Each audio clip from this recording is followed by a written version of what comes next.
എന്തൊക്കെയാണ് കഴിച്ച് ജലദോഷം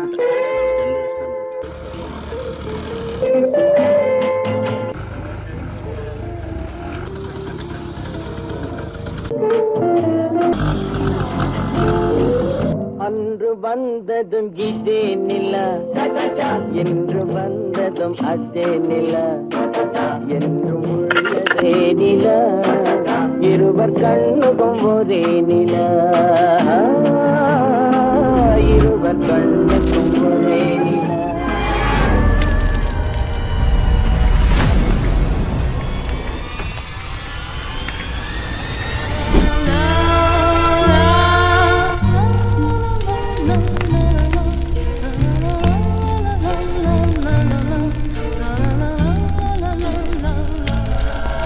அன்று வந்ததும் இதே நிலா, இன்று வந்ததும் அதே நிலா, என்றும் உள்ளது